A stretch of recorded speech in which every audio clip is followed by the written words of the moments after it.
கப்பலூர் சுங்கச்சாவடியில் கட்டண விலக்கு அளிக்கப்பட்ட உள்ளூர் வாகன ஓட்டிகள் ஆதார் அட்டையை காட்டிய போதும் கூடுதல் ஆவணங்களை சுங்கச்சாவடி ஊழியர்கள் கேட்பதால் இருதரப்புக்கும் இடையே வாக்குவாதம் ஏற்பட்டது.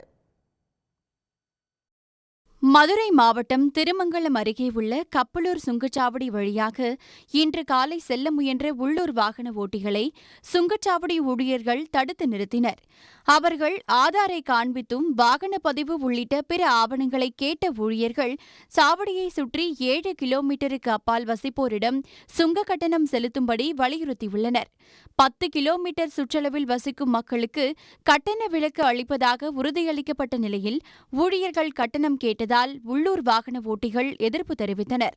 இதனால் இருதரப்புக்கும் இடையே வாக்குவாதம் ஏற்பட்டது. வேற ஒண்ணுமே இல்ல. ஒரு மணி நேரம் நின்றுங்களா? அரை மணி நேரம் நின்றுங்க. அப்புறம் எப்ப தெரியுதா?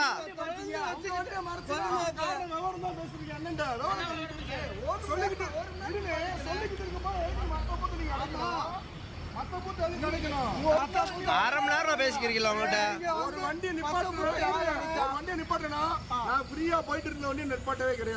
அந்த சாவடியில் 12 வருஷமா அந்த பகுதி மக்கள் போராடி இருக்கிறாங்க. அவங்களுக்கு இருக்கிற பழைய சர்வீஸ் ரோட கேட்குறாங்க, தரமாட்டோம்ன்றாங்க.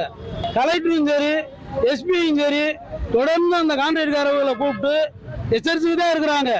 ஆனால் இருந்தாலும் மக்கியானாலே இந்த கான்ட்ராக்ட்கார் சுங்கச்சாவடி எடுத்த கான்ட்ராக்ட்கார் உடனே நிப்பாட்டு காசை கொடு அப்படின்னு பிட்பாயிட்டு மாதிரி இதை அடிச்சுக்கிறாங்க. ஒன்றிய அரசு கட்டுப்பாட்டில் உள்ள கப்பலூர் சுங்கச்சாவடியை நகராட்சியிலிருந்து சுமார் 2 கிலோமீட்டர் தூரத்தில் அமைத்துள்ளதற்கு சுற்றுவட்டார மக்கள் கடந்த 13 ஆண்டுகளாக எதிர்ப்பு தெரிவித்து வருகின்றனர். இவர்களின் தொடர் போராட்டம் காரணமாக உள்ளூர் வாகன ஓட்டிகளுக்கு சுங்க கட்டண விலக்கு அளிக்கப்பட்டு வருகிறது.